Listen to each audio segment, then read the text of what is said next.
For this segment, we are going to speak about the first ever Star Trek Discovery series that came out in comic book form. It was a 4-issue series entitled The Light of Kahless.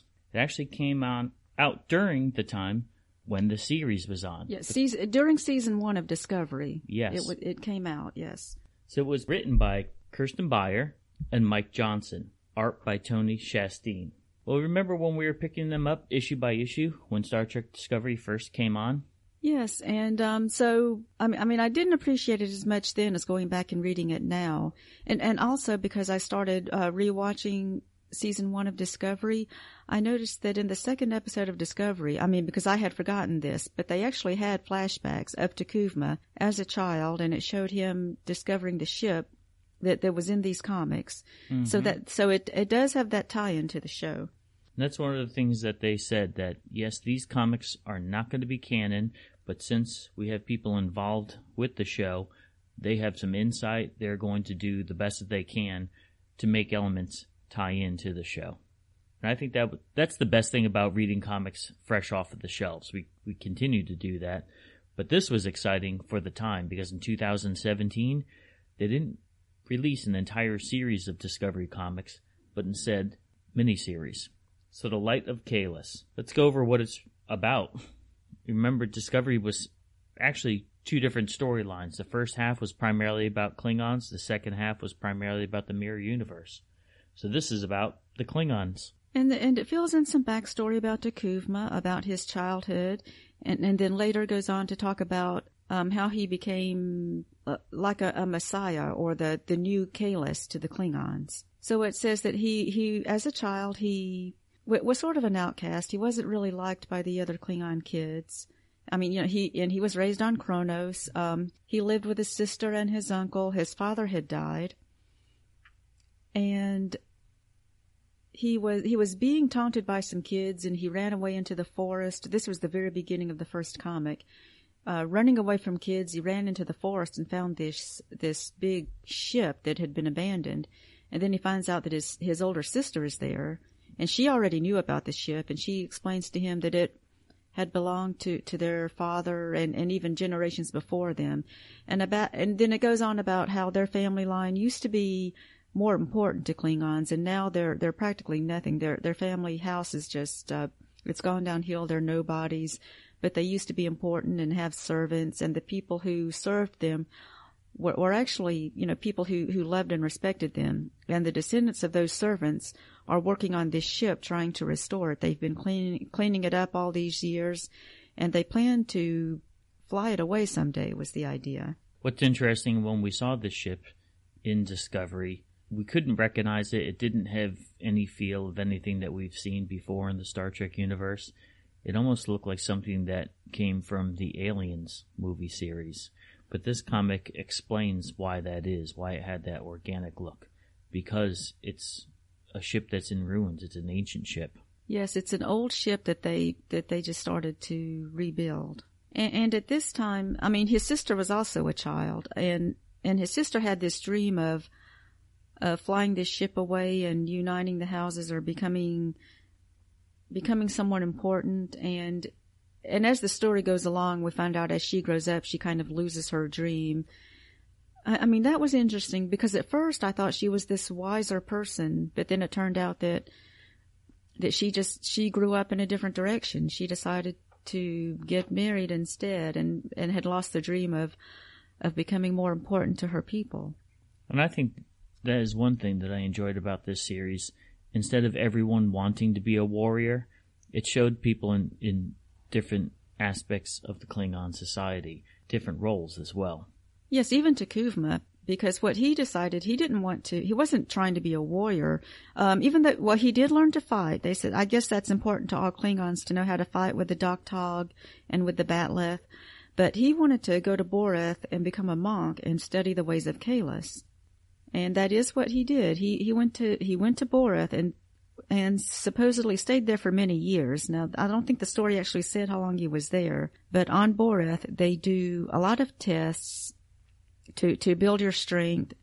And so one of them was, it looked like he was in the middle of a lava pit, which they had put each person individually on a separate platform in a lava pit. And they had a way for each person to climb out, but you're supposed to stay there as long as you can. And Takuvma actually stayed there and bared the heat longer than anyone had ever done. And that's how they knew that he was someone special. Now that I'm saying it, that's kind of like Anakin Skywalker. Someone that as a child they knew he would grow up to be someone special. And we see more background of L'Rell as well and her development. And early on in Discovery, we didn't realize how important of a character she would be in this timeline. Yes, the comic story has it's a frame story. So L'Rell is talking to Voq.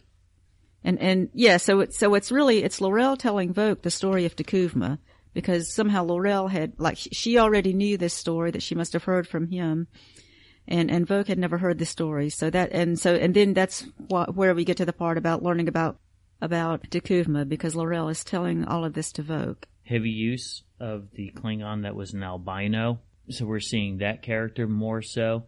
This was I don't think there was one human in the entire comic, even in any scenes, if I'm not mistaken. Trying to remember, maybe more at the end, maybe not because they had a Federation ship at the end, or they saw that Federation relay. Yeah, you're right. I think it was all Klingon, and it's really very most of the artwork is very dark in this, which I mean it fits what we saw in the show as well. That made it.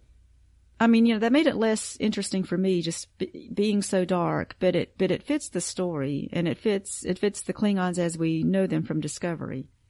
Yeah, I think they were trying desperately to make it fit in visually with the first half of the first season of Discovery. If you notice the art, it's that type of art that you see in Ralph Bakshi movies, where it's pseudo photography and then some drawing lines over it. So it's obvious that they did some computer scanning in order to do some of the artwork to get the details of the ship in there. But the goal was to entice you to watch the show and to be a companion to the show. So in that respect, you look at it and say, wow, they did a great job. It did tie into the show nicely. And the way it ends, it's basically ending leading up to the events that you see in the first episode. As I was thinking about it, I don't remember any comic coming out when Trek was on the air, because remember, the first Star Trek comics, the Gold Key comics, did not start in 1966. The Next Generation did have a miniseries, so that came out during the first season, but it was not very much tied in. They took some strong liberties there. By the time the next comic that was out in order would have been Deep Space Nine. That did not come out to coordinate with the first few episodes. Voyager did not come out to coordinate with the first few episodes. They skipped Enterprise totally.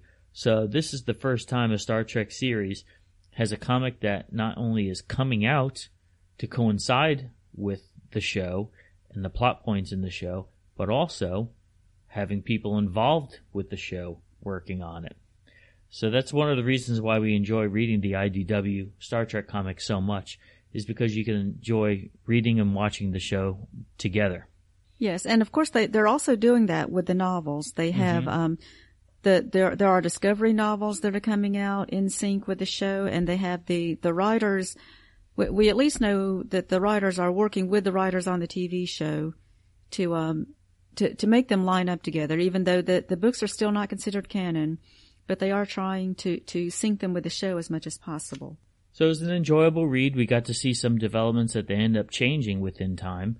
Most notably, all the Klingons here were bald, regardless to what timeline. Even the children Klingons were bald, and we know that they had to retcon that for season 2. For season 2, they said that then they started saying, well, the Klingons only shave their head when they're at war. But no, in this comic book series, the Klingons were bald throughout the whole timeline, which spanned several years. And they also showed the Klingon symbol, and apparently to the show, that symbol is the symbol of the United Klingons, whereas this was highlighted in the comic book. So I think that's another thing that they're trying to retcon with the show. Another thing, the comic had some nudity. Not that it really showed privates, but I mean, it was like It had some nude Klingons several times. It's uncomfortable, those type Klingons nude.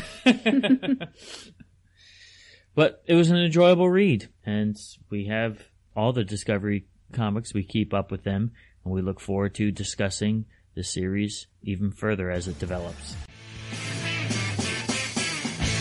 Thanks for listening. Make sure you hit that subscribe button and join our Facebook group. Live long, and may the Force be with you. Nanu Nanu.